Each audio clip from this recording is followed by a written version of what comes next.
This is working, right? Yeah, we'll be fine. And your glasses, Bethany. Thanks.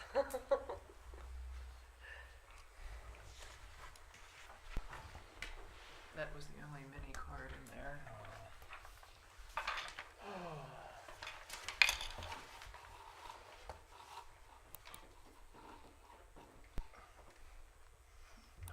Yes, I'm on my way. Yeah. I'm delivering And you're food here. bags for the elderly. And Oh, very good. can't always get out the door that fast.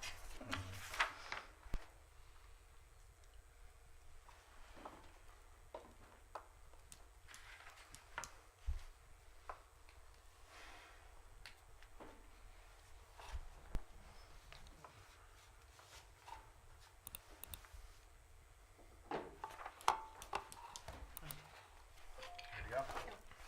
All right, call the meeting to order. This is the February 2023 work session of the Mayor and City Council for the City of Frostburg.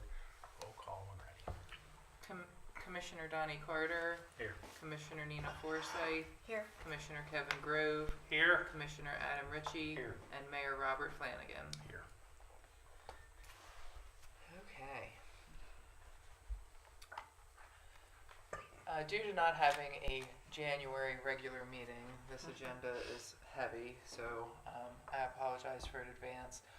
The first thing that's not on the agenda but ties into the budget discussion is your audit report, which you have in front of you for your review, and Elaine has a few comments on that. So we did have an extension on the completion of the audit this year due to various circumstances, but it was successfully submitted to the state on January 31st. So there are copies for each of you of the complete audit report, as well as the 3 special letters that go with the audit. The one unique item this year is the special report on the compliance engagement related to our federal funding from the ARPA program. So you would not have seen a letter like that before, but it basically just discloses the nature of the engagement, the limitations of the engagement, and what was accomplished. And then you'll see the letter on internal control, and then the standard audit letter. So I know since you just received these, you haven't had time to look over them and develop your questions. But if you have any questions after you've had a chance to look at the letters and the audit report, please feel free to reach out to either me, or you can reach out directly to Keith Rode at Huber Michaels, and he would be happy to address any of your questions. Did you notice anything that was worth remarking on? The one difference that you'll see if you compare the statements this year to last year was with regard to the new GASB standard related to leases.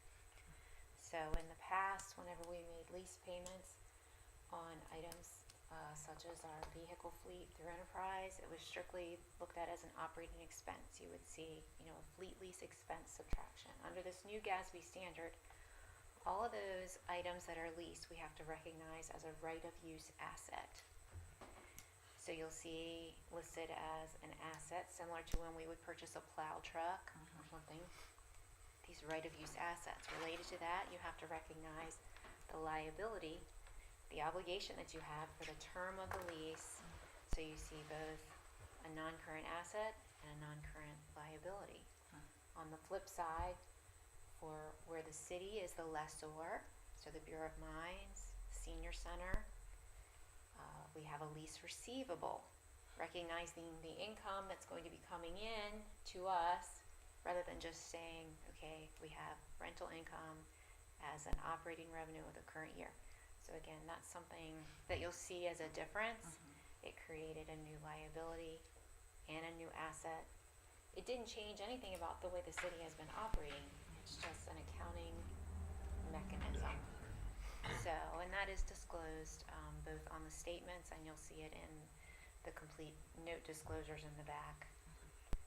That took a lot of extra work, and the city did engage as a special engagement, some additional work from Huber Michaels, someone who was independent of that section of the audit, to generate those schedules for us. But it did increase the cost of our audit services this year, just because we were unable to tackle that project in-house this fall.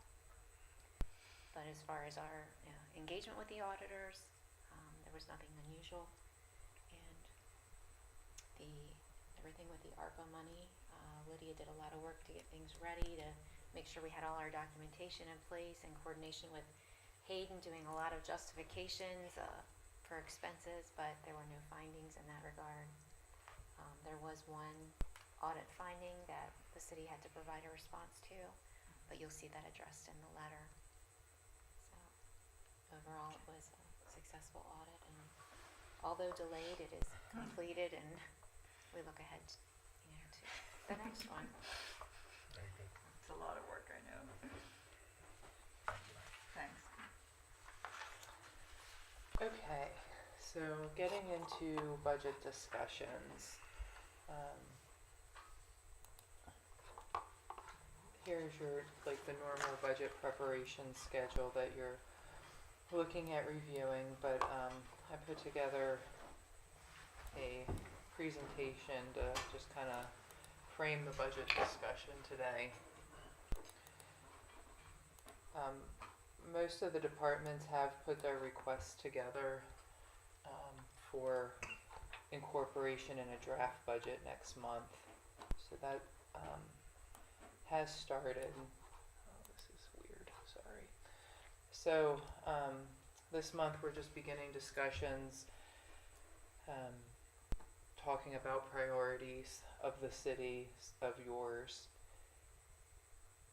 We don't really have a full picture of what revenues could look like until we get notice of the constant yield tax rate. So that will show what revenues projected for next year are. We do expect that to be of a notable increase because of increased assessments in a portion of the city. The county had gotten the notice for that whole district or assessment zone, I guess, and I think Jason Bennett told me it's over an average of a 23% increase over, now that gets phased in over a few years, but that's significant.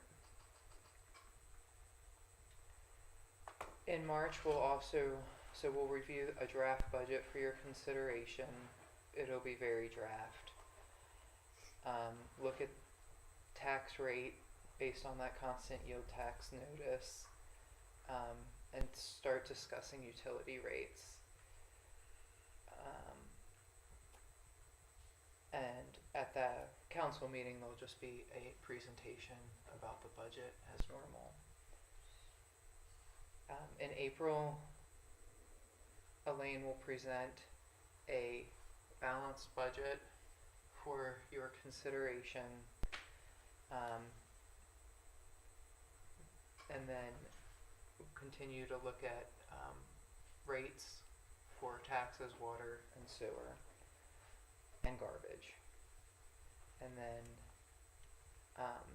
if you choose to set your tax rate at anything higher than that constant yield tax rate, which could include having the same tax rate or even a lower tax rate, depending on what that constant yield rate is, there would have to be a hearing at the April meeting per state law, and then you would also introduce the budget ordinance, and then in May, like always, review the public hearing on the ordinance, and then vote on the budget.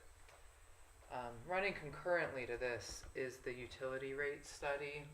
We engaged with New Gen Strategies to evaluate our utility rates and our structure.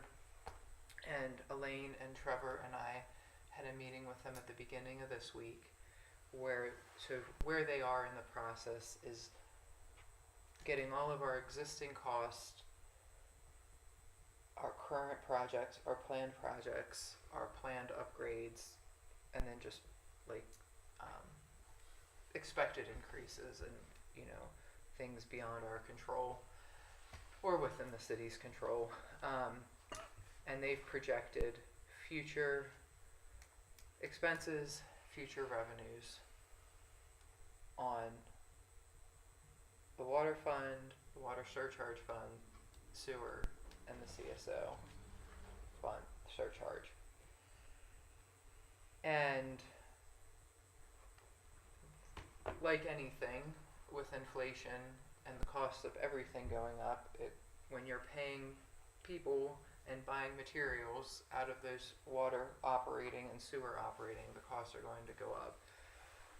So a modest increase in the revenue into those funds is going to be needed. However, on the surcharge side, the CSO projects are coming to an end, and even though debt service is going to be incurred to finish those projects, it's in good shape.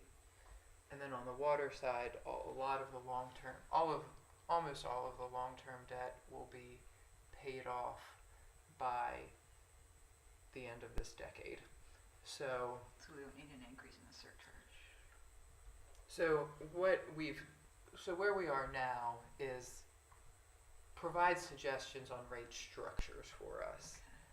However, looking at their projections, I think regardless of what rate structure you choose, whether it's the same rate structure of water plus the water surcharge or something completely different, on average, users won't see any significant change in their bill based on what's being recommended. They said that Overall, all things considered. yes, on the whole utility bill. So that's, I think, in a really good place to be in. They will come and recommend inflationary adjustments yearly going forward. They said that they are working with jurisdictions where they're recommending 45% increases because the water and sewer rates have been just kept the same while costs have continued to rise.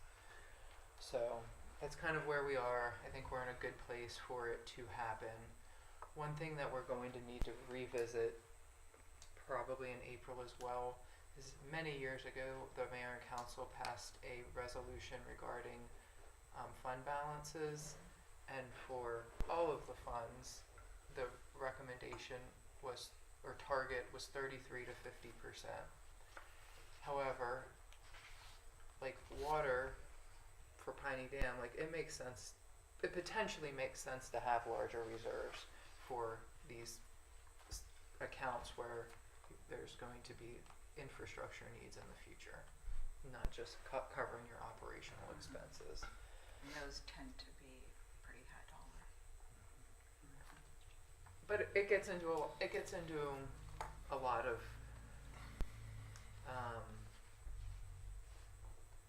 just saving the money now makes sense, or taking out a loan through USDA at low interest make more financial sense for the city and the residents. So there's a lot to weigh there, and I think New Gen will probably maybe have some insight on that as well.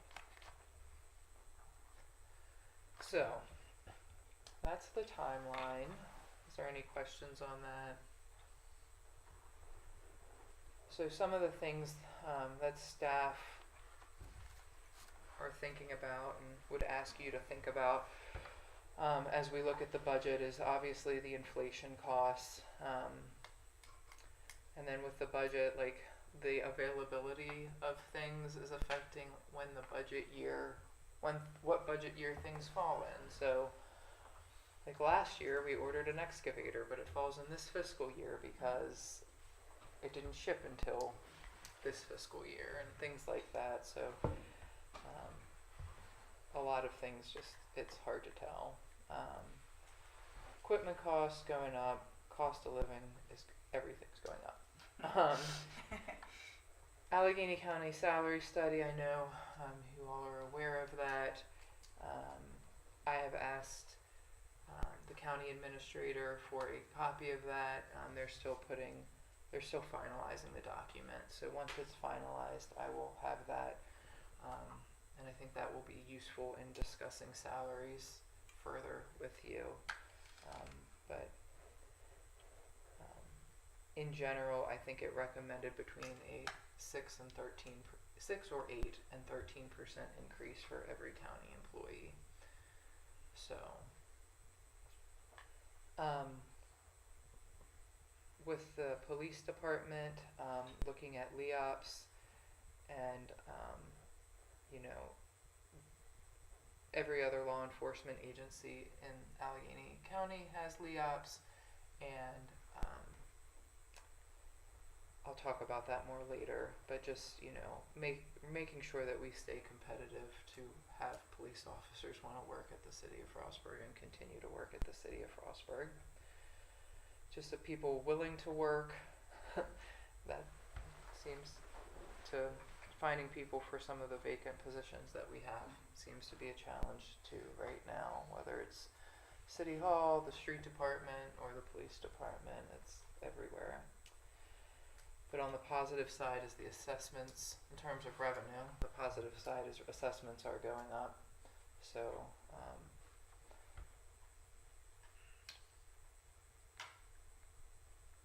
so in speaking with you and just the relationship that I have with you, these are the priorities that I feel like are the city's. But if there's other things that you want to add to this list, you know, I'd be happy to address that, or we can discuss it. But priorities is to maintain the current level of service to the community and make operational or capital improvements where possible. So like an example of that was purchasing the mini excavator for the 3 outside departments to use to be able to do more there and work, or investing in some technology in the police department to be more efficient, or in City Hall.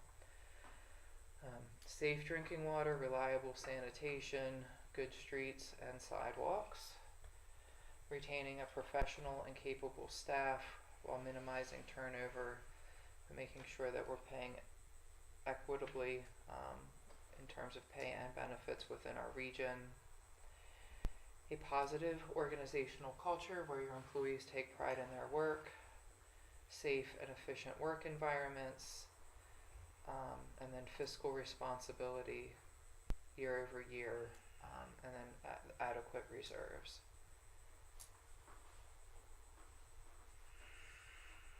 I know in terms of the fiscal responsibility component, I know Commissioner Carter has brought up about, like, we're spending a lot of money. And you know, I will work this year to try and better communicate, like, the one-time ARPA expenses outside of the regular budget, so you have a clear picture of the sustainability there. Frostburg just got a ton of ARPA money in proportion to our size and our budget. Like, as for perspective, the county got 13 and some change million, and their budget is well over 100 million, and they have 500 employees, and we got, you know, more than half of what the county got, and our budget is a tenth of theirs. So to be able to spend that money by 2026, obligate it by 2024, it's just a lot of money. Lydia will present the spending priority list to you today for your review, but it's getting close to the end. But mostly with public works projects. So areas, you know, I look to focus on, and, you know, again, welcome your comments and feedback, but the water and sewer rates, you know, not really expecting any significant changes in the overall, you know, burden on the rate payers, but maybe in terms of what that rate, how the rate is structured. Salaries, the LEOPS pension system for the police officers, probably at least one large equipment purchase, potentially.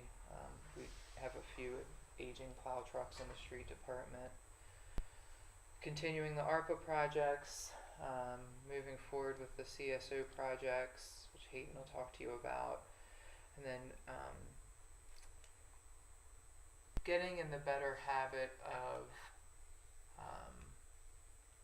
gradual replacement of whether it's technology or just routine maintenance of buildings, so that you're not 5-10 years down the road, you're not getting hit with lump sums of big things to take care of because we just weren't thinking about it for the 5 years prior. So, tell me what you want to see on there, what you're thinking, what you're feeling, On this area as a focus? or any of Or the, okay. any of it. Whoops. It's gone now. There we go. I think it's a good approach because it's sustainable. It's like spending the ARPA funding on stuff that is, instead of like hiring a bunch of new people with it, it's like long-term, big ticket stuff, things that will, benefit the city for the long run. Also with the rates, making sure that the increases are small enough to not, wallop people, but also keep up with, expenses. It just seems like it's a good strategy. Also with the strategic replacement plans, once again, you don't want to get walloped with, really huge expense because something wasn't maintained. That's, not responsible. So, I like it. I like the ethos. Oh, thank you. I want to, have a good paving budget again this year because we didn't spend a lot, last year a lot. Well, most of the, money came from Columbia Gas for paving, so, we should be able to do a pretty good paving budget this year. Was part of the problem also the things not being available, or was that something else? For what? Things not being available, or for paving? I can't remember now. It was hard to get them in here, that's for sure. Yeah, I think that's. Everybody had, it was more work than there was contractors to do it, Yeah. basically. Well, and they, they didn't have all the employees that they could use, to run multiple crews to do things. I know that was a big issue, so. With as big as it was, some of the contractors just were too afraid to bond and jump in over their heads. So that narrowed our pool of paving companies down to 3. Huh. This year should be smaller. It's easy to see when we drive around that winter still takes its toll, Yeah. even with us not really plowing all that much this year. Yeah. Gavin, you have anything? Donnie? Well, certainly it looks good, and of course, one of my big goals is the LEOPS pension system. It's kind of twofold.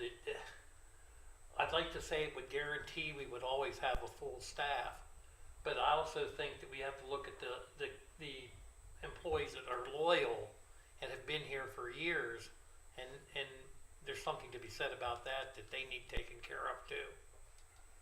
So, but yeah, I like it all. As far as retaining professional capable staff, I think probably the big item on that is getting the permanent community development director. Any news on that front, or is that further down the budget? There's no news. Except for We it's hard. We trying. It's hard. The position is still vacant. We are still accepting applications from interested candidates. And We'll try to reschedule something as soon as we can. Keep on the good work.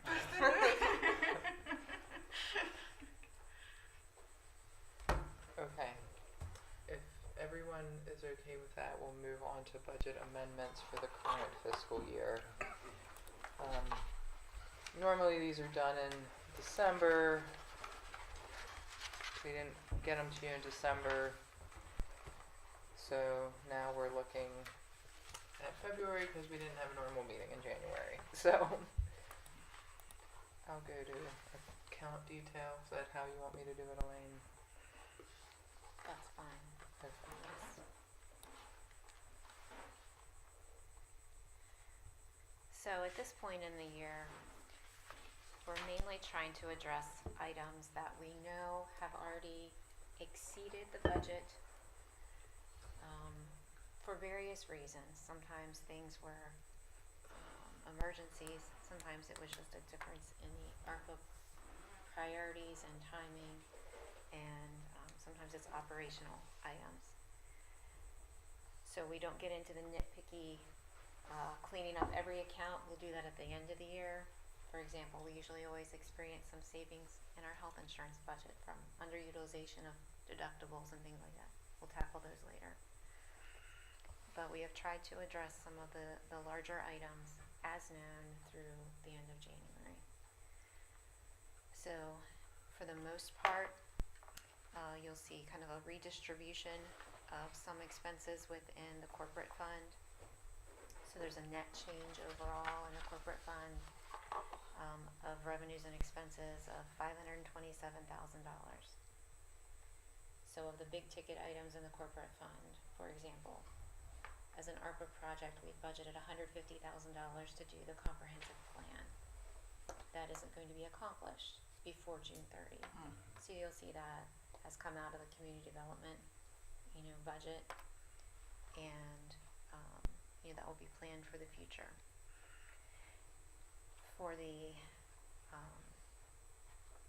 other big items, Columbia Gas, all the work that happened with the paving, we had budgeted that we thought we'd have $150,000 come in from Columbia Gas goes towards paving. So we had almost $905,000.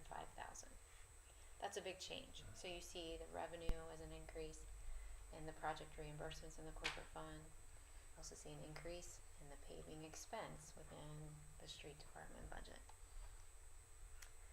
There's also been several rec department grants that have come through either POS or LPPI, and so we recognize the revenue source coming in the corporate fund. Again, project reimbursements, and then within the rec department budget, you'll see that increase.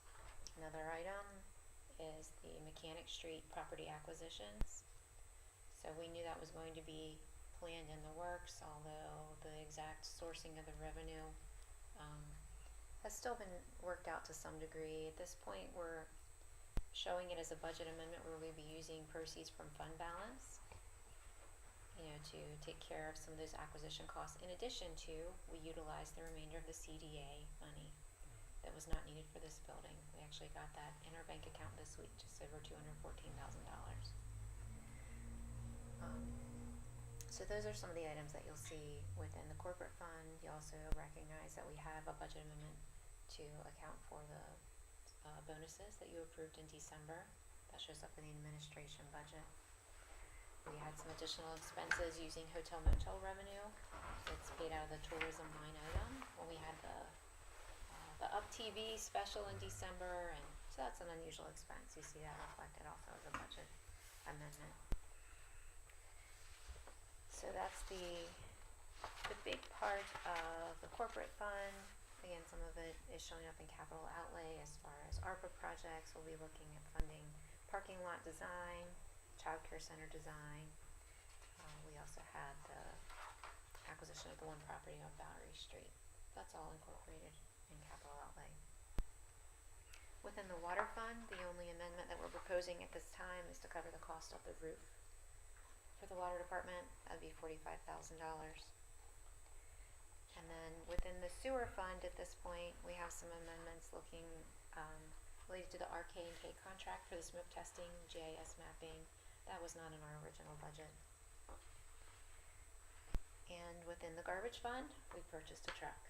So obviously, we needed to make an amendment for that. On the positive side, something that we did not anticipate was the amount of interest that we have been earning on the accounts at Somerset Trust. With the ARPA money, a lot of that sitting in the bank account. The municipal money market account right now is earning just over 4%.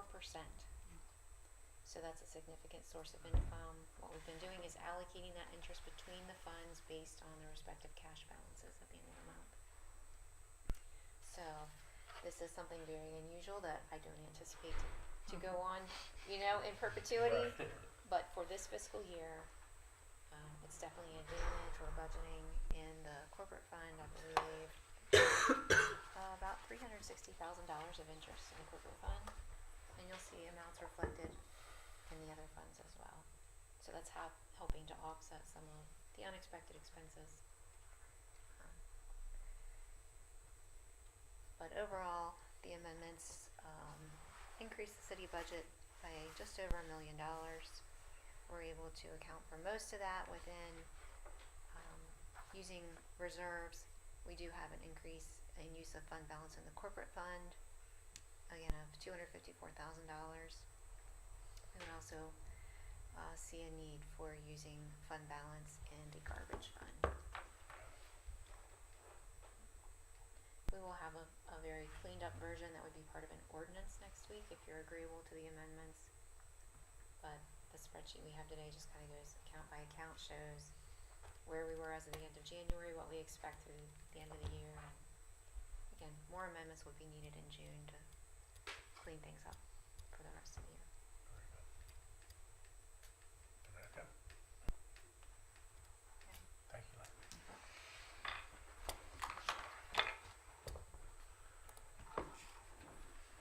Okay, next up is the discussion about LEOPS.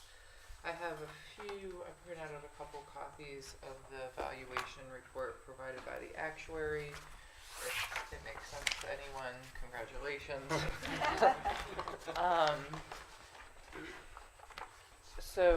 But I will bring up the fiscal note. So, after they accepted our application and everything, to look at the potential participation in LEOPS, they asked us if we wanted to engage in the valuation study. We said yes. And then they also indicated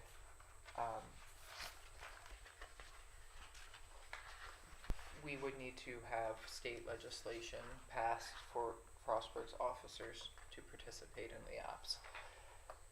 That isn't always the case, but often is the case. So, what came as a very big surprise to Elaine and I and everyone is there is no cost to buy in to LEOPS. What they have determined is that there is a credit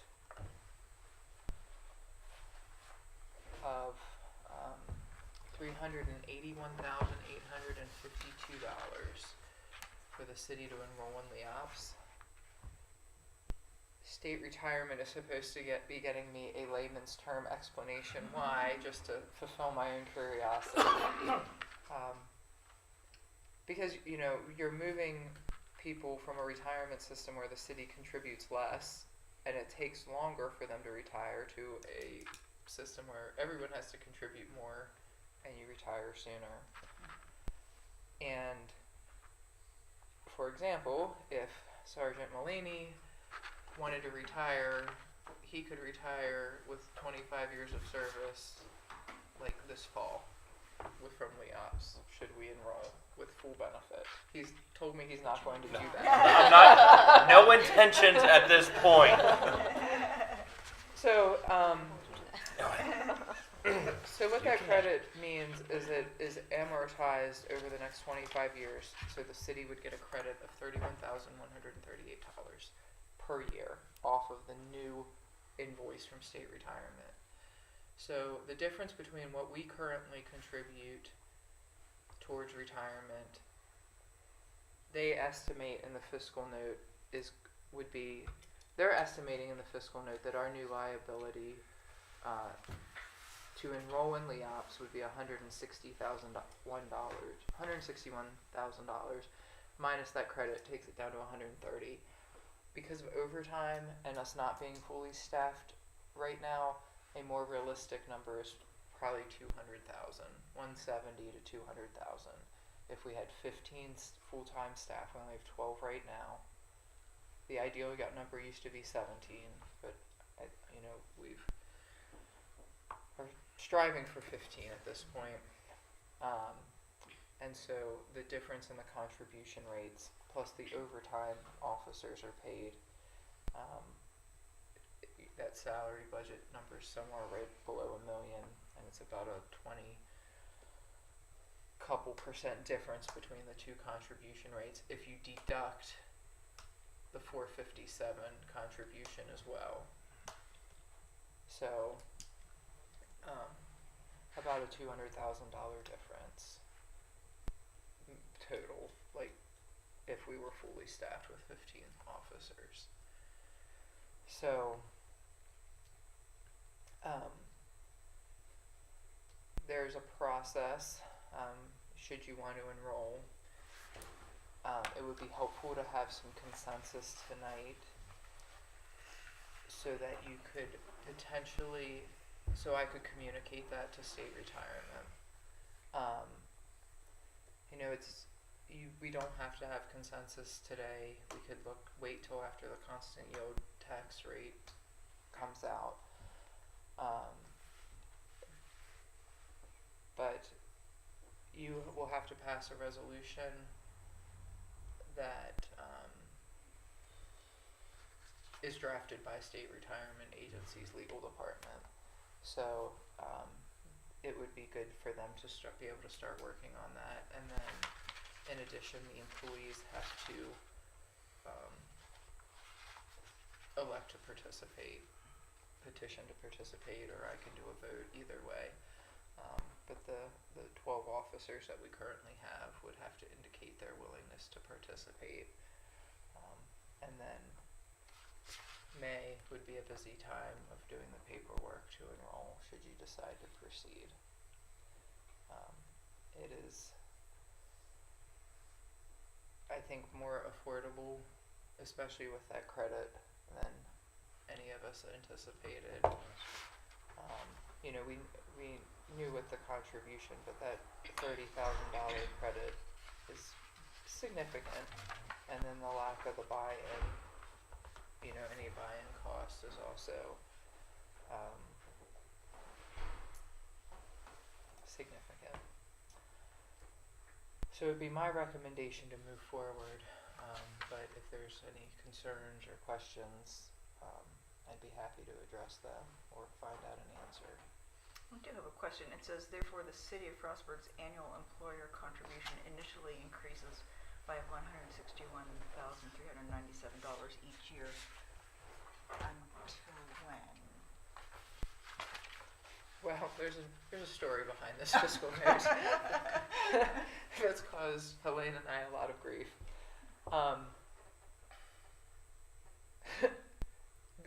The original fiscal note was wrong. And so I think,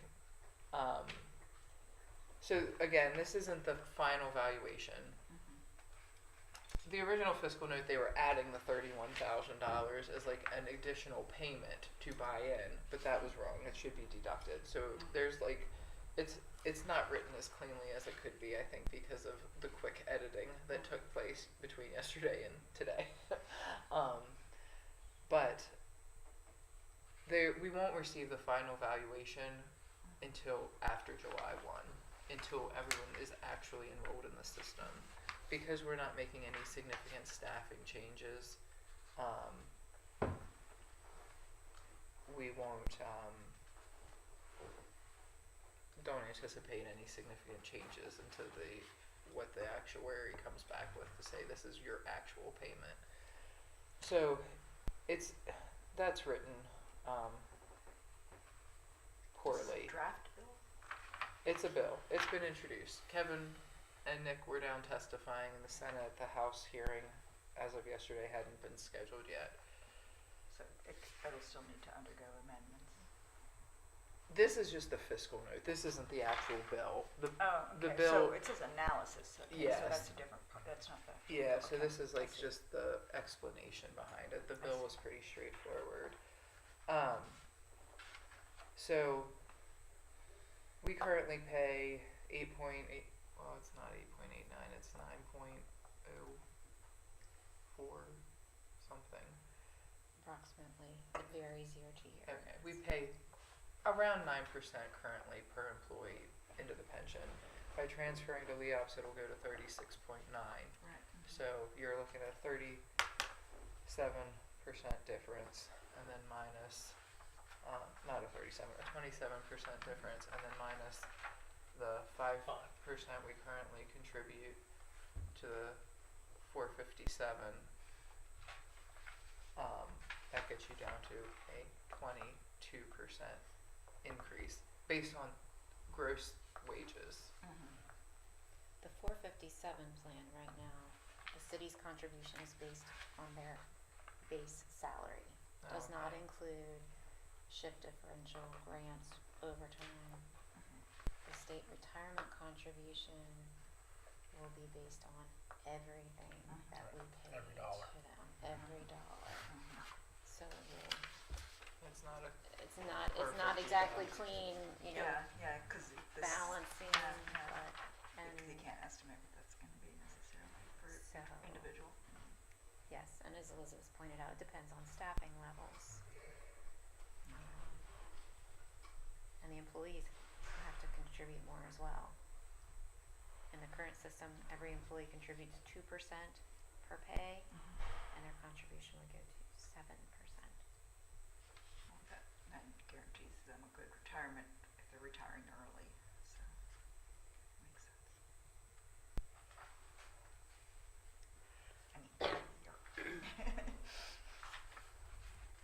Now, what's the percentage of pay they get when they retire? You know the answer to that, Chris, don't you? Six. If you go 25 years, it's about 50%. If you go 30 years, it's about 60% retirement. Nothing on the lines of the state police. It's close. The state police is a little higher. Yeah. The governor's really been pushing their retirement. Yeah, really been pushing their retirement. I think that it really just giving the officers no matter the age that we hire them, the ability to retire after 25 years, I think is really important, because when we're hiring young people, it's closer to 35 years under the current employee pension system. Does that keep going up after 30 years? I mean, say you It didn't. maxes out at 30 years. Maxes out. Max is 30 years, 60% is the highest you can go. That's like why you've seen in the news or on the Facebook the sheriff retiring for 45 days and then coming back contractually because he hit his 30 years. And also in that, if you hired somebody, say that was 35 years old, you can retire at age 50 with a retirement also. So you wouldn't have to. So they have to contribute more money to do No, that? No, what it is you just get a lower percentage. So percent. if I started at 45 years old, or I'm 35 years old, you have to be at least do 10 years to be vested. So at the age of 50, you could retire. In fact, once you're vested, you can retire at any point. You just get a lesser percentage. It's about 2.5% per year. So if you left after 2 years, you only get 20-some%, but you don't start collecting until you turn 50. I see. Chris is pretty familiar because he was in LEOPS and Correct. Cumberland, so he's been in that system and kind of has the whole Yeah, suite. when she said I can go this year, it's not because I've been here. Cumberland City, I was there almost 15 years, and the max military credit for 5 years. So that's where most of that came from. But Cumberland City already paid for most of mine.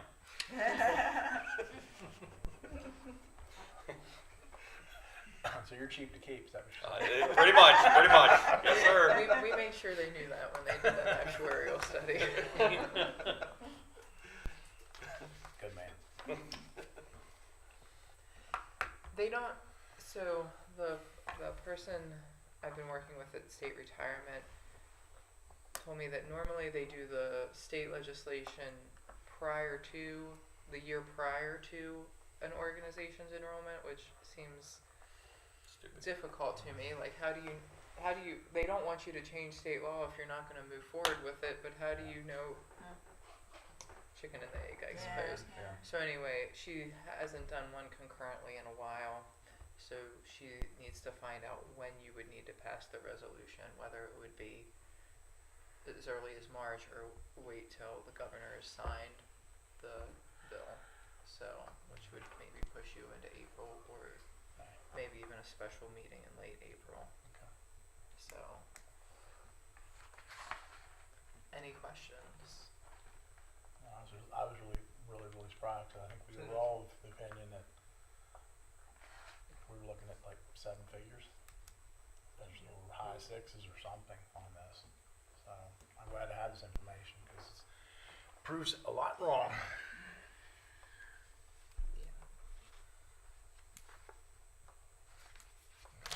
Okay.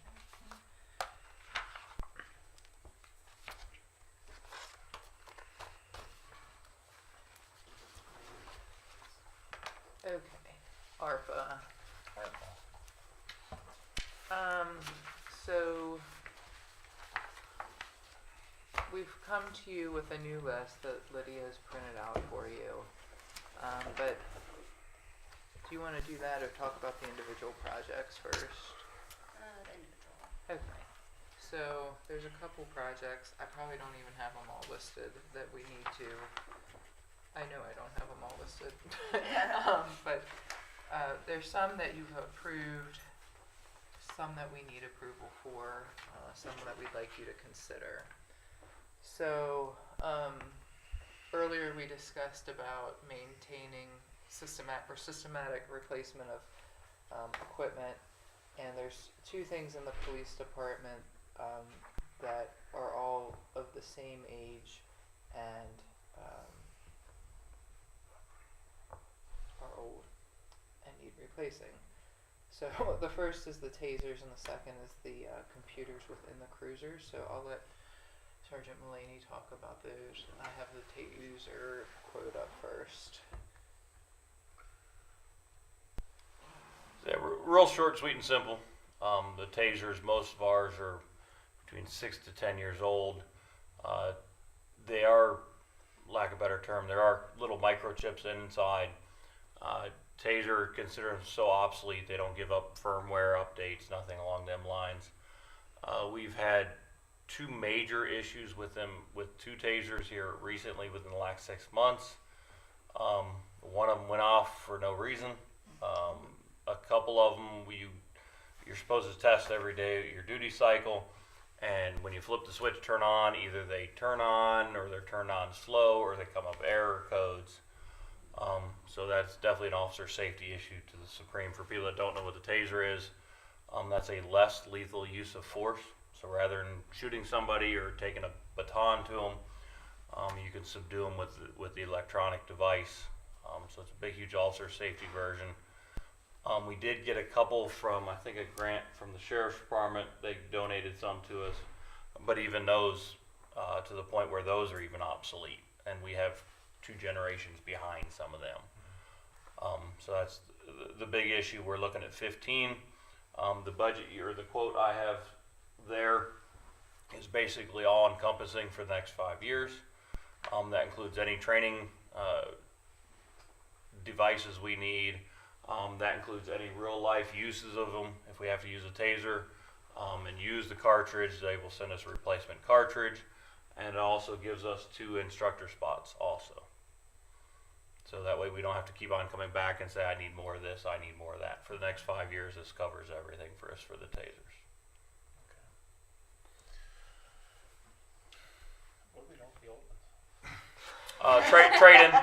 Trade in, sir. Donnie wants them. Can you give over one? Put over and all the way? Use it on there, what are you talking about? Is there any value on the trade-in? Yeah, they're actually being traded in along with their cartridges. They're just getting them off the streets. They're not going to redo anything with them. They're just getting them off the street. So really the credits we're getting is the cartridges, but they will be turned in. Okay. We're recommending that this and then the tough books we'll talk about be funded through ARPA, because the police haven't used a lot of ARPA funds. The only other thing has been the live scan fingerprinting machine that they recently got. But then the body cameras is something else we'll talk about that is budgeted for in this coming year and future years that won't be ARPA funded. Hopefully, we'll talk about that in a minute.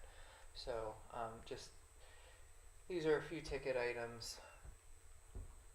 Combined, the fingerprint machine, this, and the tough books is a little over 100,000.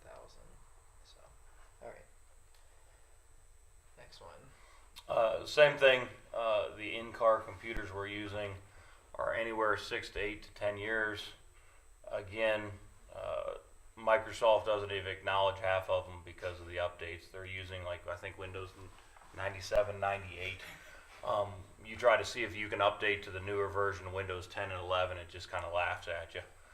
Obviously, with technology, especially with computers, I mean, a 3-year-old computer is considered old. We're running 8-year-old computers. And then the other issue is we're up and coming to new technologies. I'm sure you guys are aware I got a grant for a license plate reader for $78,000. Well, that's going to require a computer that is a little faster than a sundial. We're looking at body cameras. Same thing. That's all that is done from the in-car computer. And again, it needs to be a lot faster. I mean, it's got to be at least able to use Windows 10. And some of ours ain't even doing it anymore. They make some very funny noise. There's basically 2 manufacturers of what they consider tough books or ruggedized. The Panasonic is a little over $3,000. We're going to go with the Dell, which is a little over $2,000. So we're going with the lesser brand, but there's absolutely nothing. I talked to Matt Vitek with Allegheny Computer Systems, and he compared the two. He even got one of the Dells that we're looking at, and he said they're stellar for what they do. In fact, he's actually maybe trying to go and get some for himself to sell to some of his clients for the price. And that also includes 10 docking stations, so we're able to physically mount them in the car more securely. Some of our cars, the computers are held in by small little brackets that, heaven forbid, we get in a bad wreck, that becomes a torpedo in that car. So these brackets will allow it to be mounted more secure. The wires will be a little more hidden. That way you don't have to worry about cops pulling bags out and radars out and getting snagged on cords and stuff like that. So again, as you can see, there's the budget or the requested amount.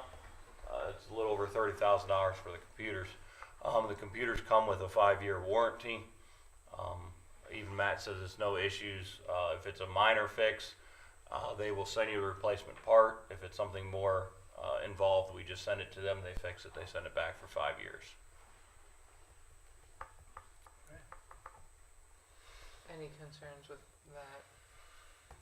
Okay, so both of those will be an ARPA approval at your council meeting as well as a purchase approval because they both exceed $30,000. Okay. So close.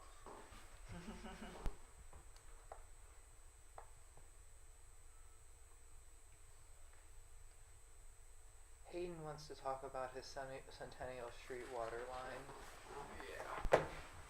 So, I've pretty much gotten confirmation from Columbia Gas that they will be in the Frost Elementary, Armstrong Avenue, Shaw Street, Centennial Hill area of Frostburg, possibly as early as the end of this summer, but most likely the beginning of the following summer. So basically a year and a half out from now. The only old infrastructure we have in that area is the Centennial Hill water line, and that water line is a perpetual problem for us. So before Columbia gets in there, tears up the road, and we come back and repave everything, I think it would be really wise to come through and redo that water line. If there was a water line we were going to do in town, that would be the one. It's 1,600 feet long. It has probably 65 taps on it. Jimmy and I have been talking about it. We think we can perform it in-house using some funding, either ARPA funding or the ARPA funding, yes. But and maybe with the help of like a Paul McKenzie. We would bid it out, but someone like a Paul McKenzie to help us do the work. I would estimate that project being probably north of $100,000. just for the pipe, labor costs, and machine time. The good news is that the money we got from the timber harvest this year can go to water surcharge fund projects. So everything west of the water treatment plant. So I can take that money, spend it on the projects that would have been ARPA funded at the reservoir, take the ARPA money from the reservoir Just flip. and flip it. So kind of it works out and washes out in the end. But before I start ordering pipe and pushing ahead with that project, I just wanted to see if that was acceptable. The pipe's probably 40 years old there, and we got a lot of problems with it. So What's the diameter? parts of it are 4 and parts of it are 6. So What's your plan? just to put back 4 on the section from Armstrong down to Tasty Freeze, and then probably 6 coming back up the hill or down the hill towards Lumber's Alley. But we'll get in there. We'll see the availability of material. If it looks like 6-inch pipe, if we can get 6-inch for the same as 4-inch, we'll go with 6-inch the whole way. Okay. But if we can move ahead with that, I can start ordering material and then hopefully get that started this spring. So if that's acceptable. It's 40 years old. Time to go. Yeah, it's pretty much the last bad one we have in town, other than Washington Street, but that'll get hit in a separate project. So And keep in mind, I think there's still a piece of Spring Street too. okay, yeah, Talk to Jimmy about that. That last break, it was pipe degradation pretty bad. yeah. So, because that's probably going to, the rest that's going to be paid, if not this year, probably next year. Yeah. Okay. Everybody good with that? So Okay. that'll be an ARPA approval. So the 2 projects that you have approved using the surplus fund is the Savage Well rehab and the Piney Dam valve rebuild in the amount of 56 combined, 56,000. So we would just rescind the approval of those 2 projects and use that money towards 56 towards the Centennial Hill water replacement. And then the tree money on. You use up there. Okay. We had 2 others we were discussing rescinding. Did you want to touch on this, Elizabeth? I'm just confused for a minute. I feel like it's more than 56,000. So some of it was just a lump sum, Yeah, like some general Piney Dam. yes. that So it'll we be some of needed. that. The 56 is projects that have already been that are in the works that haven't been paid for yet, and then there's an additional amount that we had allocated towards projects at Piney Dam. That will cover the rest of the Centennial Hill project. So it'll be more than 56,000. We had 150 just in general Yeah. Piney Dam upgrades and replacements that Yeah. Yeah. So we're taking 175 out of special revenue, which was ARPA and the water surcharge, and adding 221, well, minus 17 of timber bed. So it's investing about $200,000 into pump and valve and other upgrades at Piney without using ARPA funds. Great. So we need to change the Piney Dam upgrades and repair number, Lydia, to Basically 0. deduct 175 from it, at least for now. well, the Savage Well. You want to have some available for Yeah. next year, so you don't. We'll figure it out. Okay. No, I think it's great move. We continue to pay for COVID sick leave for employees, and I would recommend that we stop doing that. It's exceeded the original budget of 25,000. We've spent 28,549 to date. Okay. And it's become like the flu and everything else. So I would recommend discontinuing that. Anybody heartburn? That's fine. Good. It's more of a, in terms of like policy, when do you want me to make that policy go into effect? March. Now?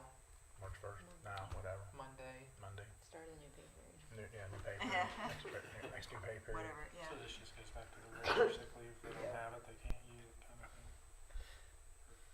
Yeah, if they don't have it, they're not gonna get paid, Right. but with the Sick and Safe Leave Act, where even new employees are earning sick leave and things.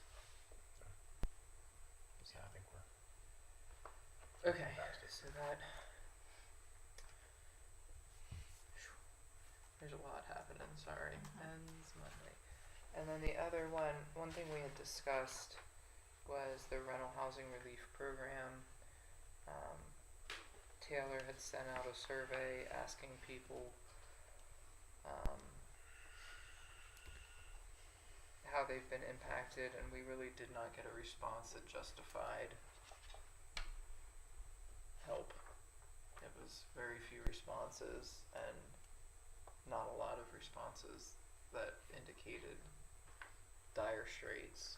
So That was having to do with evictions? no, like helping Or registration fees. helping the offsetting the registration fees for the landlords because of landlords not having rental income during the periods when people weren't paying their rent. I see, okay. So, is there any heartburn about just unapproving that program? No, it's not being used. I mean, with that type of program and the guidance that they've given us, like we needed to do that survey for justification, like addressing a documented need, and we thought we'd get a lot of documentation back demonstrating that, and we did not. So Yeah. okay, is that so? That would be a recension.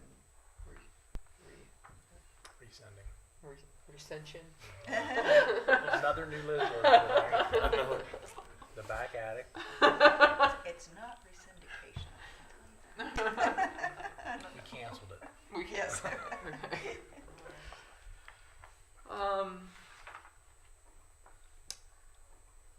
So then some new approvals. Do you want to talk about those, Lydia? Or do you want me to talk? Yeah, I can start. Okay, So thanks. I guess I'll just do my update for the child care center. We're gonna want about $45,000 towards the construction of the child care center. We were awarded $531,000 through the congressional earmark through Congressman Jones' office, $350,000 through community development block grant, which leaves the city's responsibility around $112,000. Of that, we've already allocated $68,000 of the ARPA funds towards the design of the building. So we would need about $37,000 for construction and $7,200 for admin. So that would just be about $45,000 to cover that gap in the construction for the child care center. And then other than that, we've signed the agreement with community development block grant. And we're in the works of making a sub-recipient agreement with HRDC to provide the child care services within that building. We're working on the environmental assessment that's required for CDBG. I sent the screening letters out. They have a 30-day window to reply to me, and then we have a 15-day required public notice. After that, we'll be able to put the project to bid, or we'll be able to send them the information. They'll release the funds to us within 2 weeks, and we'll put the project out to bid. The estimated timeline for the project is May to September for construction. And that's all for that. We'll need to do a general approval of some missed projects. What we've already discussed started the welcome sign at the intersection of Route 40, the smoke testing and mapping of sewer and storm infrastructure, and the coal miner Memorial Park allocation. Other projects that we'll be presenting for approval is the parking lot design. Do you want to talk more about that, Elizabeth? Sure. So we've discussed with Matt Brewer doing the parking lot design of the Mechanic Street parking lots. We own 3 of the 4 properties and are under contract on the contract on the 4th to close in May. We've asked Matt Brewer of BB&A to prepare a quote that will do all the environmental testing required, so the asbestos remediation, and there's still a few indoor air quality tests that MDE wants us to do on the old dry cleaner before they say it's not an affected property. So have him contract to do that, and then he would do the design and then put demolition, construction out to bid as one project. There's some logistical there's some savings in terms of mobilization, having one contractor do the same thing, but probably the more important thing is the contractor building it has the confidence that the backfill used in the foundations was done properly without us having to do that and inspect it and all that. So, we could do some more in-house, but with everything else going on, I don't think Hayden wants to be doing compaction tests and so forth. So, Get your shovel. I hope that we have a proposal from Matt Brewer to do that design by next Thursday for your approval so he can get started. Ideally, the project would be out to bid in May, and we could start construction around the first of the year. Or at least do a notice to proceed. And ideally, there's asphalt being laid in December before the blacktop plants shut down. So, maybe wishful thinking, but Churches appreciated getting a heads up. yeah, we reached out. The signs have been switched, so the city no longer owns that parking lot. So we have formally switched parking between the owners of 42 West Mechanic and the city lots. So senior center people are parking behind the houses now. Once we go to construction, we'll have to identify some parking for senior center and a few overnight pass holders that do take advantage of those lots. But it's not a huge amount. It's just a small handful. So. The last ARPA project we have for consideration is the CSO Phase 10A elimination, and I think that's going to be discussed later on in the agenda. Not anymore. Not 10A. Not that type of. So Yeah. we talked about 10A at the last meeting and Yeah. using the 800,000 of ARPA funding. We just didn't put it in the. It's driving me nuts. We just didn't put it on. I don't wait anymore. We just haven't done an ARPA resolution on that yet, so that will be cleaning that up as an ARPA approval. That's all. Thank you. All right, thanks. Okay. Body camera update. So the police department is going to be required to have body cameras by 2025. Start of 2025. Sergeant Mulaney and Chief Costello have been, and some other of the officers have been looking into different options. Initially, the thought was that everyone was going to go together, all the law enforcement agencies, and just do it together. And then that didn't pan out. Cumberland, at their meeting Tuesday, voted to approve the purchase of body-worn cameras. The sheriff's office is using body-worn cameras. And I'll let Chris talk about the benefits or the features of the body-worn cameras. Here you see 4 different quotes from 4 different body camera companies.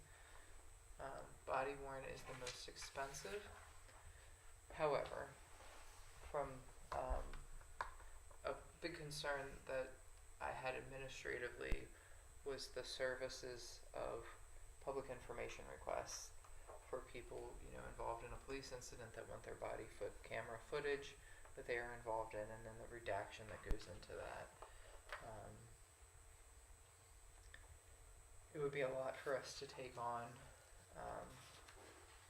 especially in terms of the shift work. So yesterday, the 3 of us met with James Elliott, the state's attorney, and he indicated that he is working because he needs to be able to have the body camera footage for any criminal case he prosecutes. That he would add staff. He plans on adding staff to deal strictly with the body camera footage. his big concerns are reducing operator error, so forgetting to turn the camera on, and getting the most footage as possible. So Chris will talk about those features. And then for the simplicity of his staff, the least amount of different systems that they have to log into to get footage from is preferable. And then out of that meeting yesterday, we learned that the sheriff's office is moving forward now with the purchase of the cameras, or in the short future, in the near future. There we go. Can you check her drink? She seems to slurred a lot here recently. Thanks, Chris, for putting that on the record. It's after 4. Oh, okay, that's what it is. 4:09 now. Yeah. So, what they have told us is that the sheriff's office grant writer will write a grant for the sheriff's office and then include the city of Frostburg's year 1. So, like, that's the expensive year because you're doing the equipment plus the subscription, and then thereafter we would be responsible for the subscription for 5 years. Year 1's 47,000. Yeah, something 46 It's something. right here. I can pull it up. Is that the new version, or I don't think that's the new version of it. The upfront cost is $45,232. The year 1. I have the right version. Send you the And then, so the city would be, for all of the cloud-based storage services and the other services that go along with it, it would be an annual expense of just under $17,000, which is roughly the amount we budgeted this year, not knowing what we were going to have.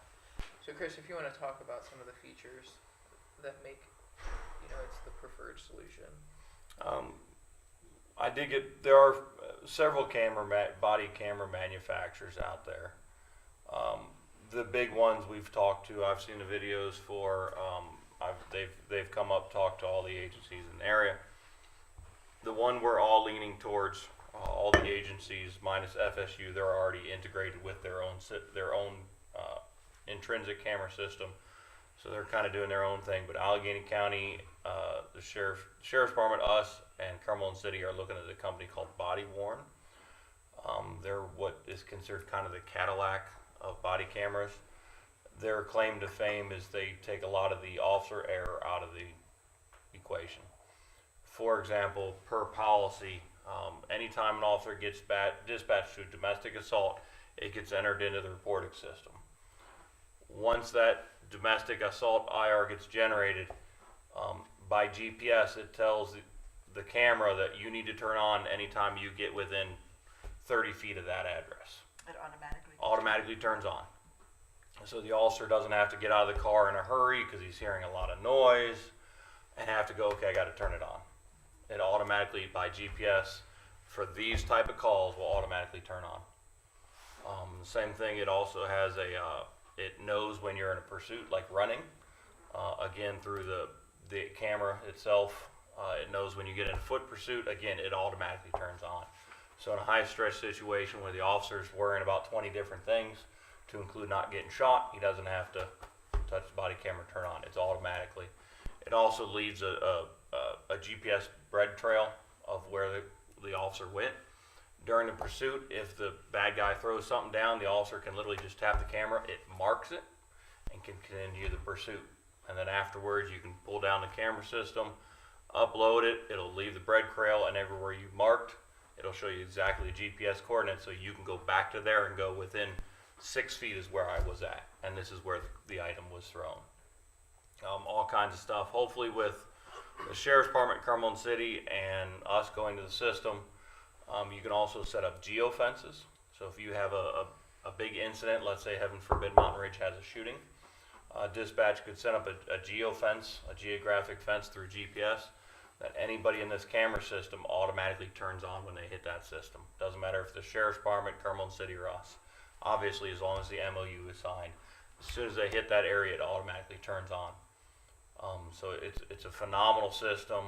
We're looking at integrating the vehicle systems also, to the point where if the vehicle gets in a major accident and the officer can't reach the phone or reach the radio, it automatically sends out an alert to anybody in the area that has the same system, saying officer such and such was involved in a accident in the vehicle.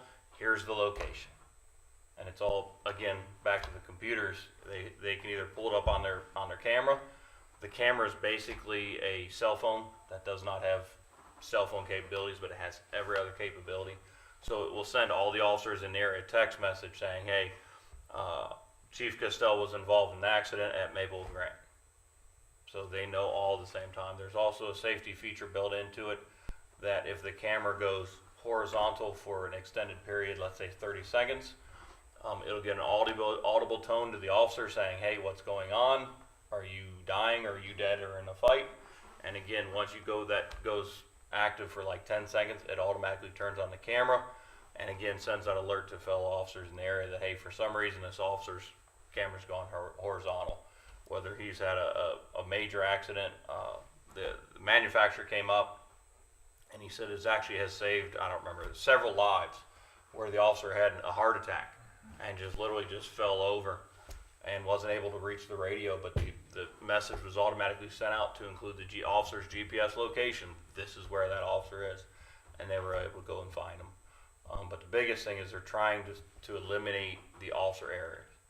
You know, I'm sure everyone knows that the Memphis issue here recently, where the 5 officers beat the living dog lights out of somebody, only 2 or 3 of the body cameras were activated at the time. So how does that look in the public's eyes? You know, as opposed to if we can eliminate a lot of those errors that the officer doesn't have to worry about, did I turn it on, did I turn it off, anything along them lines. A lot of it is automated. Now the officer still has the ability to turn on any time, because an incident can go from a civil confrontation to something really bad really quick. So the officer still has the ability to do that. It's just if we can eliminate some of the officer's concerns and worries, did I do it, didn't I do it, it's automatic. So the features on the higher end, and it is much higher end, is far superior than a lot of the other ones. The capabilities, I can take a picture of a suspect and I can send it basically via text messages to all the officers in the area. It'll include the picture, whatever I type into it, so the information exchange is huge. And again, depending how the MOU is set up, it could go even to the allied agencies. Pretty neat. It's night and day. It even has a translate. So if I'm doing an interview with somebody, I could lay it down, not horizontal, vertically, and it will automatically record the interview. And if for some reason that person is not speaking English, it automatically translates that I can, you know, after the person's done speaking, hesitate for a couple seconds while the translation catches up. I can look on my computer and it'll translate exactly what that person said. And that's a brand new feature they just added within probably the last couple months. So it's ever evolving. This company there's not much it can't do. And this quote includes the integration with the dash cam? It includes the vehicle integration, but not the cameras themselves. Okay. But I can't imagine that's much more than that, because the capabilities are still there, just not the device. Okay. So I will gather that very quickly. That shouldn't be an issue. But it's a phenomenal system. It's literally a lifesaver. It is very expensive, and I don't know, from talking to the state's attorney, he's talking about maybe picking up some of the cloud storage price too. So it may even be lower than that if they're going to pick up. They're talking about getting at least 4 full-time employees at the county to do the redaction services. So that saves us a whole lot of headache that they're going to take up. Oh yeah, that was so not only would they, as long as he's able to get the staffing that he's seeking, if we got public information requests for even non-criminal cases, as long as he had the staffing available, they would do the redaction for us for any. So that's a big service to us. So in that regard, it seems, I mean, officer safety, liability, all of that, but then factoring in just being a good team player too. So, and the grant that they get through, that they're applying to, you know, accepts the justification for the higher end version. So, Yeah, Cumberland City actually ordered theirs. I think they're ordering theirs today. Theirs, I think, total cost is just short of about $500,000 because they're obviously a much larger agency. I think the sheriff's department's probably going to be pretty close to theirs also.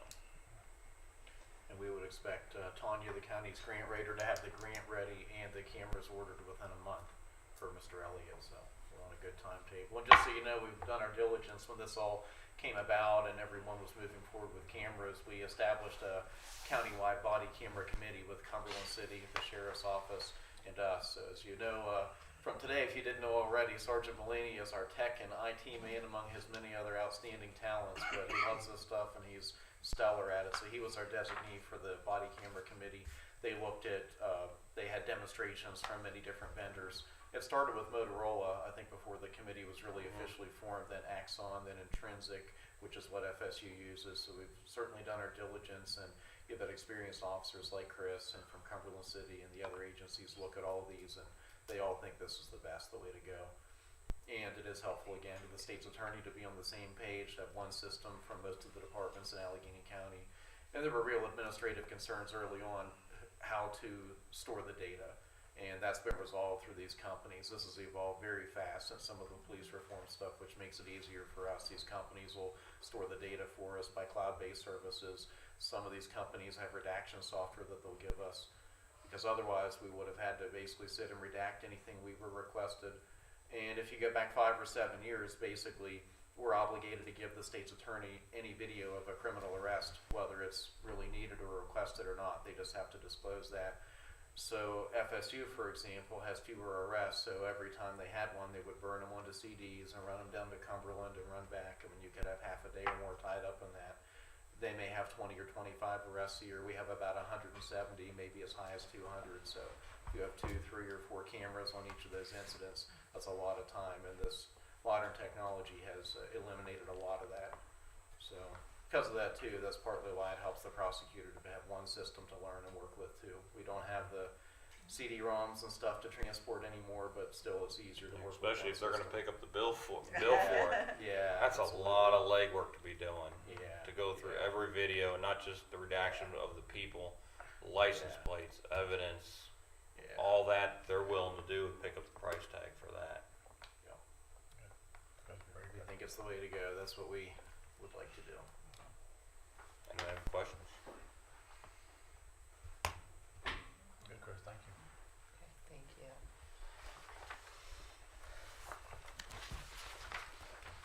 You did good, Chris, thanks. Here for you, man.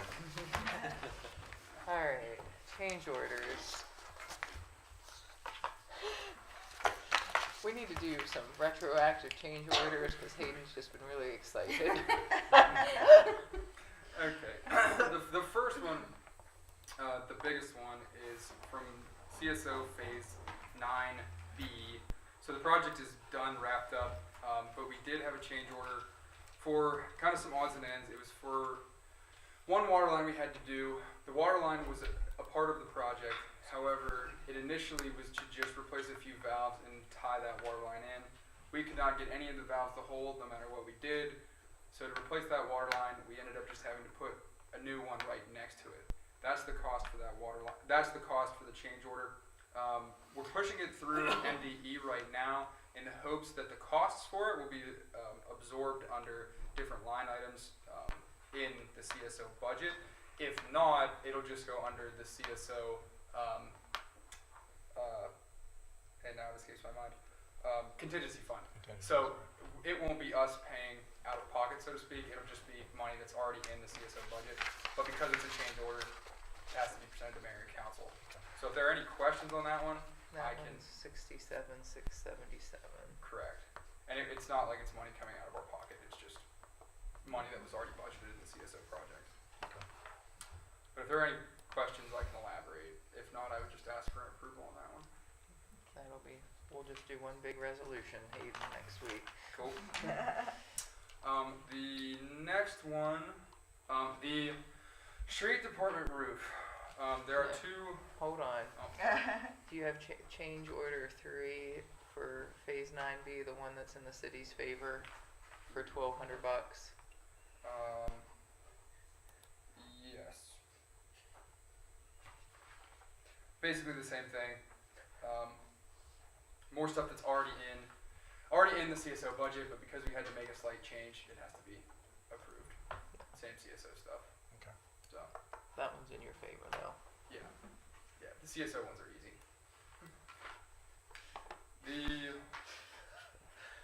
The next one.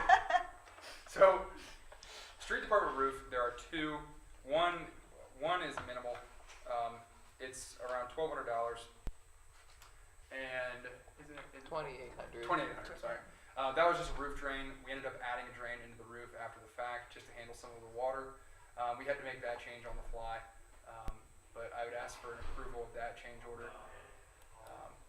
The big one that caught all of us off guard, as we were going through the roof, taking off the old roof, we found out that pretty much the whole structure over top of the elevator room connecting MDE's building, the Bureau of Mines, to the street departments was just kind of gone. So in order to put the new roof on, we had to make a bunch of structural changes in that roof. After making the structural changes, we had to make a few grade changes to get the water off. So basically all that work came to $39,500. There's really no way around it. We just kind of had to make it happen on the fly. But I would ask for an approval on that one. If there are any questions, I can elaborate. That one was just tough because we just couldn't see it coming because of the rot in the roof. But if there are any questions, I'd be happy to talk about We're it. all good now? Yeah. Hopefully good for the next 30 years. Okay. We decide not to approve this and start about this salary. Yeah.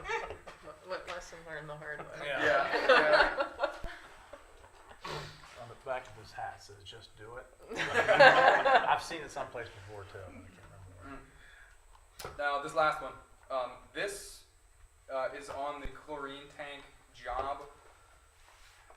Majority of these change orders have stemmed from us having to feed Coney and Midland water. So there's one change order on there that we already had to do for $28,000. There's not an official change order for it. It had to come in the form of an invoice.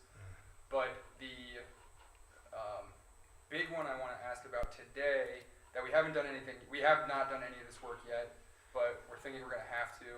So while Combro, the contractor, is in there working, we're pretty much operating at capacity, feeding Midland and Coney water right now. But there's a few upgrades we can make for around $25,000. The exact numbers are on here. Around $25,000 that can pretty well get us operating safely with some cushion for Midland and Coney. That's the big change order here that I would ask for, is to allow me to cut loose on that work just so we feel safer. Because after talking with NDE, it really looks like Midland and Coney are going to need Frostburg water for a long time. And obviously that gets into more stuff down the road as far as approvals and contracts and things like that. But to safely give them the water, I'd just like to tack on a few of these extra things now while Combro is in there doing the chlorine tank. And just to get it done, make us feel safe at night that we're not going to run out of chemical at 2 a.m. And if there are any questions on those, I can elaborate. But If it increases capacity, it's a good thing. yeah, and it carries us down the road for other stuff. So This would be ARPA funded. correct. Okay. Yeah. Is that this thing?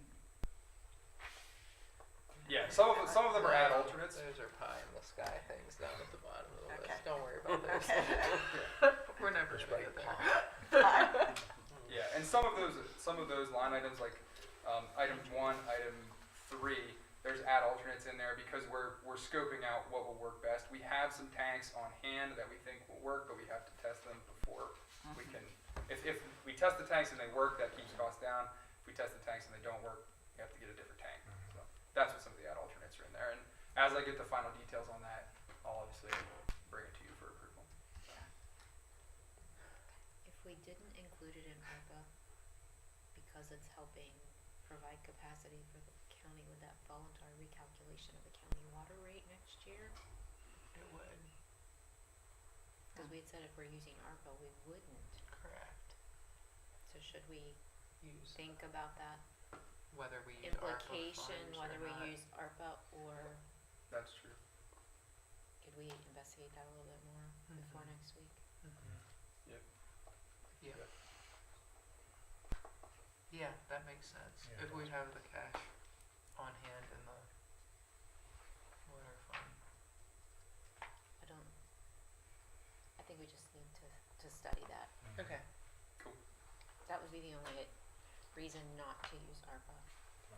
Let's do it, and then we'll figure out how we pay for it. Yeah. I just wanted to confirm that there are 2 change orders Yeah. that for work that was already authorized, and that was like 4,500 and then 28,660. So this is the 3rd change order that would apply to the Conbro contract for the chlorine tank if we approve that. Yeah, this would be all new stuff, so.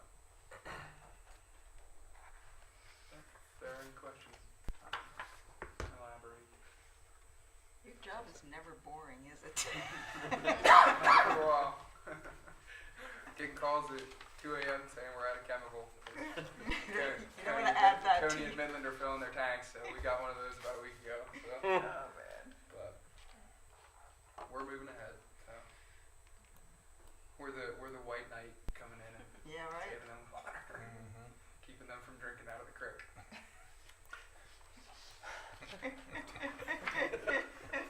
Can we take a break for a second? Sure. Okay, we have a ways to go. Thank you. Stallman needs a refill. Is that right? Like anything, sir, that everybody has a drink for you? Yeah. Where are you going with this? I was just gonna go to the machine, but I can get anything you want. Sounds good. I'll be right back. Thank you, ma'am. Not going back to the bar. Where you playing? You're not. And because the ARPA contract I can't are a lot more trust stringent than 530. That was code. Oh, I see. Rum and Down coke. there, I'll be there. Diet. Up there. So the jury, As long as I'm there about 5:30. first thing they do That's is an they take your issue copy for- away from you. You, Lane, and Keith. I said, that's harsh. You expect me to sit there all day. Well, No, because Is it grand jury or? as long or kind of- in terms It of was in circuit a court. contractor Criminal case. sense, as well, long as I they can have- give them okay, money, it's So keep even grand jury. before like jury Does that make sense? instruction Yeah. and selection, Uh-huh. it's like, gotta put your coffee on the little table outside, you can't take it in with you. because I got a head full of Well, that's no good. useless I knowledge. have. We didn't talk about it. Judge had his. Yeah, that's right. He I had it up there. noticed, I didn't he? noticed, Yeah. yes.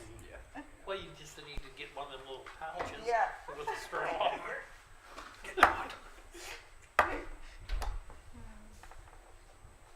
I guess did she shut the meeting off? Of the mic, you're asking the wrong person. I think we're probably still live. Yeah, I would guess, yeah. Hello.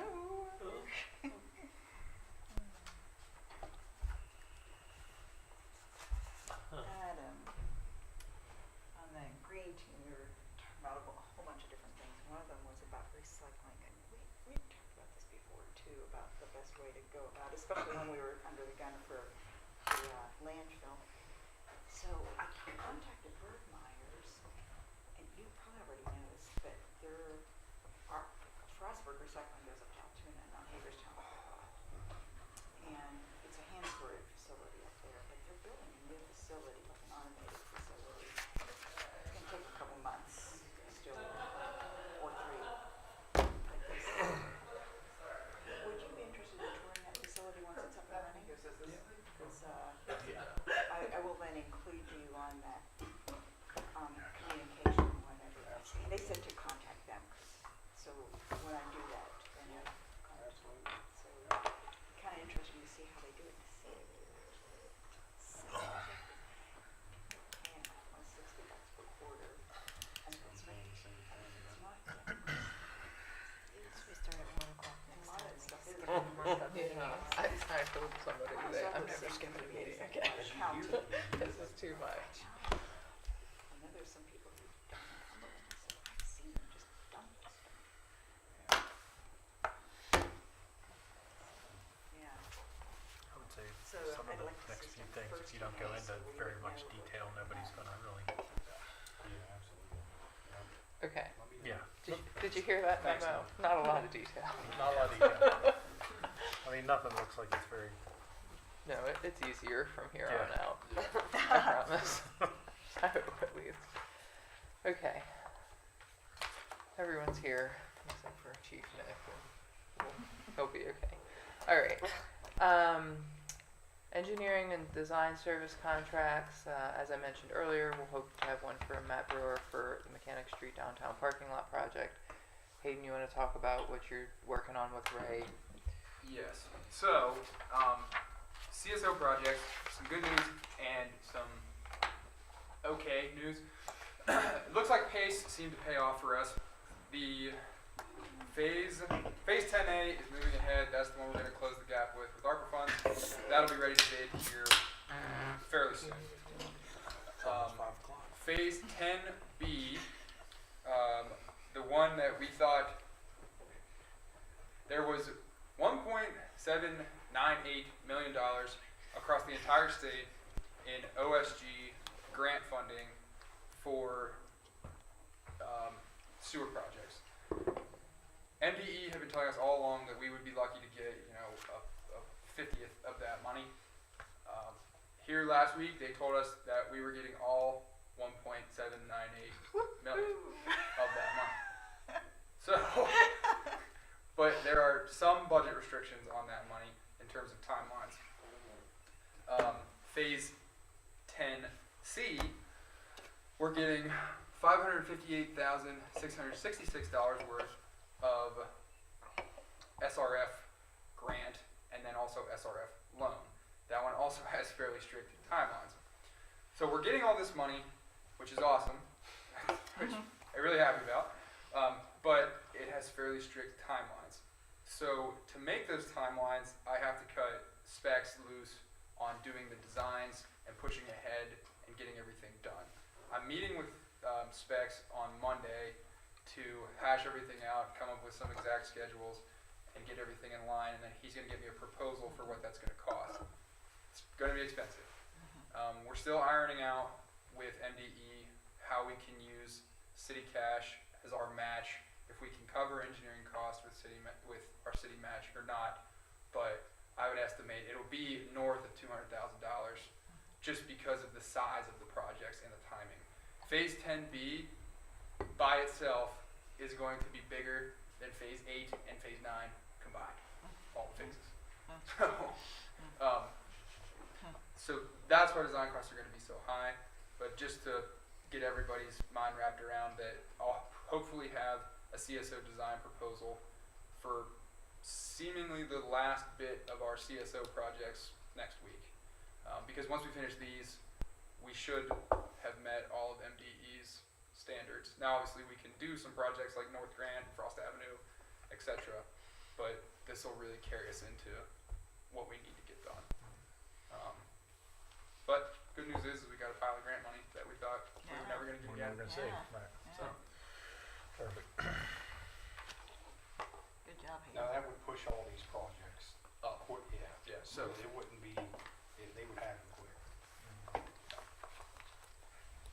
Kind of at the same time. yeah. Chaos. Pandemonium. Great hair. Anarchy in the street on Washington Street. So, you all purchased 167 Bowery Street for the purpose of a road going there when the roundabout is constructed, and then 28 to 32 West Mechanic Street you own for the purpose of the parking lot. So all of these properties are on deck to be raised this year, and the fire department loves having acquired structures to train in, whether it's like burn barrels and all of that or non-destructive. With the Mechanic Street properties and the asbestos rules applying, they wouldn't be able to do any destructive exercises in there. But what I'd like to propose you approving next week is this is from Center Street, but updated hold harmless and release agreements for the fire department to do training in 167 and then 28 to 32 this spring. Any questions? Okay. Bethany has a text amendment to the zoning ordinance. Yes, so, we are proposing, the planning commission has asked me to bring this text amendment before you. This would permit, by special exception, restaurant uses in the technology light industrial zoning district, so long as the front lot line is on an arterial street, which is fast traffic, that would be kind of I-68, or a collector road, which would be like Midlothian Road, Route 36. So I'm happy to answer any questions. It's a pretty straightforward text amendment. Did it come up for a particular reason? Yes, but I also, we were approached by one particular business about the possibility of adding this, but I think that all around it would be a good offering. We've got two sections of TLI district, one of them being the entirety of the Frostburg Business Park, and adding restaurant uses kind of serves the workers at those larger staffed facilities. It's very common in business parks and suburban areas that there's restaurants and, within them. And this would still be by special exception, so it would still go before the Planning Commission and the Board of Zoning Appeals prior to any kind of construction or anything like that. Okay, thanks. Bethany has an appointment to the Planning Commission. Yes, we have one vacancy on the Planning Commission. We solicited applications. We received 3, which we were very excited about. And at this time, based on the qualifications that Eric Stevens has demonstrated, staff is recommending that he be appointed to the Planning Commission. And then Recreation Commission, Mark Roque, Dottie Turner, and Sean White, all of their terms are expiring, and they've all indicated that they'd like to serve another 2-year term. Okay, project updates. Lydia already did the Frostburg Child Care Center. Bethany is going to talk about the facade or the building improvement grant. Yes. So for fiscal year 2022, we've been soliciting applications from interested property owners in the building improvement ADA upgrade program. Have not received any applications. I sent out targeted correspondence, and I also have submitted a formal request to DHCD to explicitly state that interior renovations are eligible. That would allow upper story redevelopment to take place. That would give more flexibility for people that are wanting to rehab not just commercial spaces but also underutilized residential spaces in our mixed use buildings. So that's the update on our 22 award. And then the governor had made an announcement in October that we were awarded funding for this same program for fiscal year 23. We don't have an executed agreement yet, but that'll be coming soon. And the total is? For 22 and 23, we've got 100,000. So it's a pretty significant amount. Any questions on that? Okay. You may have seen through a barrage of emails regarding the opioid settlement that the city has started to receive a pittance of some money. So Elaine wanted to just update you on the accounting for that. According to the rules that have been set, we had to establish another special revenue fund to account for this opioid settlement money. So we have created a new Fund 8 and for the city's accounting records. And we opened a new bank account to specifically hold this money. So there's currently $7,783.08 in this new opioid settlement fund bank account, and it will be held there until eligible expenses are incurred. That 4% deal with 10% trust. That account gets like 0.11%. 0.11. It's only the municipal money market that gets the 4%. But Chief Costello, we've asked to look into the eligible projects. I don't know if he's done that yet or not, but and you know, once we get to that point, that he's brainstormed some ideas.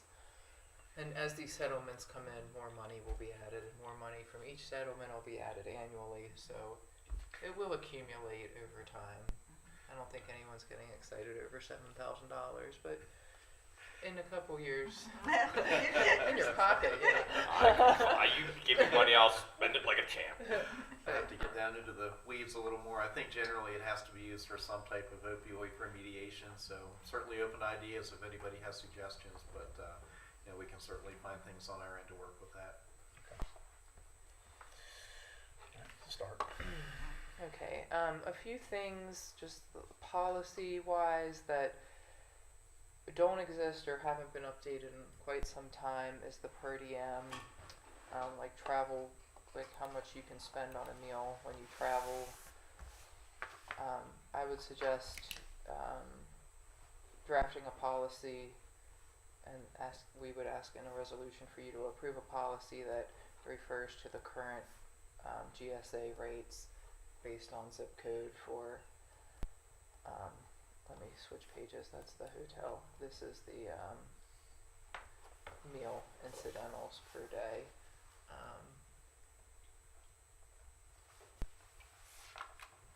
With people going out of town for travel and things like that, having a meal policy where, you know, if you're staying at a hotel that offers continental breakfast, you're supposed to eat the continental breakfast. If you're at a conference that's providing lunch, you're supposed to eat the lunch.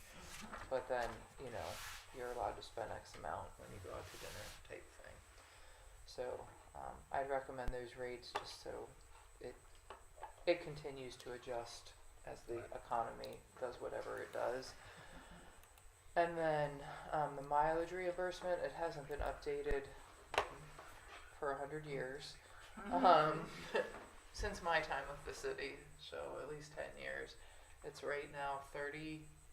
City's paying 34.5 cents. The IRS rate's much higher. Yeah, the current IRS rate is 66.5%. I don't. Yeah, cents per mile, not percent. Sorry. Percent of what?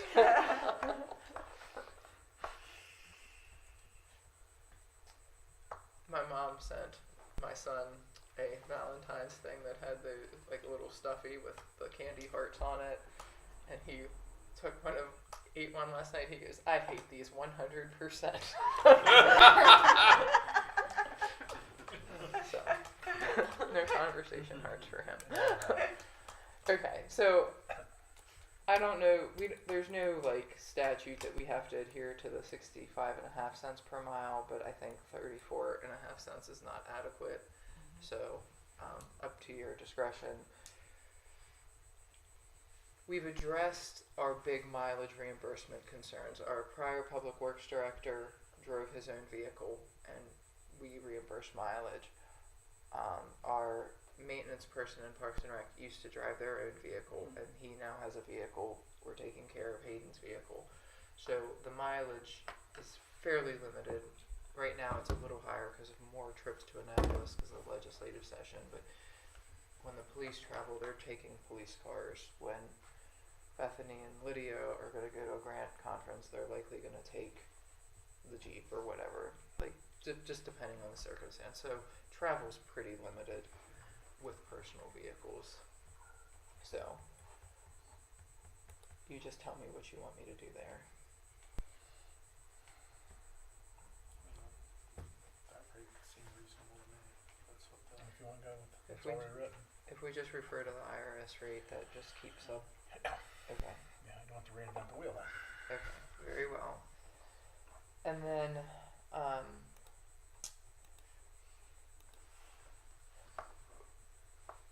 employees use credit cards more than they have in the past because of the internet and just buying things online, whether it's renewing. Now, we use credit cards to do things like renew memberships and buy things off of the internet because it's cheaper or what have you. And it's created a little bit of a problem that because the credit cards are being used frequently, and right now there's only 3 credit cards, one in my name, one in Elaine's name, and one in the mayor's name, that things are being charged to all of our cards that we're not charging individually, and then it's like a treasure hunt for Elaine, or not, for Karen, to figure out who charged what, and where is the supporting documentation for it. And often, it's no problem to provide the supporting documentation, but it's just who did it. We have like a paper checkout thing, but then me being upstairs and I keep my credit card with me, Hayden comes down the hall and asks for my credit card, and it's just a whole thing. So rather than making things more complicated, what I would like to do is trust our employees and make it easier, but hold them more accountable, and get all of the department heads and the outside supervisors a card, and then whomever from the council, I know Kevin with MML travels a good bit, and it would help him. In 2004, there was a resolution regarding credit card issuance, and it was the mayor, council, and the 2 of us. So I'd like to just expand that to department heads. Have an actual policy in place, though, that you would adopt via resolution that says if you abuse your privilege, you're going to lose your privilege, and you're going to pay us back if you do anything wrong with it. But is there any issue with that? It's 2023 now, isn't it? And one thing that I joke about, but for a long time, Harbor Freight didn't have like a store credit card or anything, but they didn't do accounts. So I'm always like, I'll go get that at Harbor Freight, Shane, and he's like, I can't. So for certain things, it just makes it easier. They already have store cards to Tractor Supply and those, and those outside people are responsible, and there's no reason to think anybody wouldn't be responsible. But then every card holder is then responsible for producing all of their own receipts. So. And they're reviewed by Karen monthly or? Bi-weekly. Bi-weekly, okay, so Yeah. it's not like a lot of time to really rack up outrageous expenses. No. Everyone dreads the bi-weekly email from Karen. Think about that when you're thinking about it. We have online access with the current credit cards, so we can log in any time and see what's been charged. Doesn't tell us who charged it though. I see. So we just have to decide who we want to go through to get additional cards. Is there anything else you want to address during open session? Okay, we will need someone to read the closing statement and then a motion to adjourn into closed session, please. Under the Annotated Code of Maryland, Article 3-305 B1 and 3, a closed session may be held to discuss appointment, employment, assignment, promotion, discipline, demotion, remove, resignation, or performance evaluation of appointees, employees, or officials over who this public body has jurisdiction, and to consider the acquisition of real property for public purpose and the matters directly related to the acquisition. Closed session is needed to review the specific job titles and compensation for select individual employees and for the purpose of discussing properties considered for real property acquisition, to remove blight, and to protect the city's bargaining power in a real estate transaction respectively. Make a motion to adjourn into closed session. Second. Moving second, all in favor? Aye. Okay, thank you very much. Thank you all very much.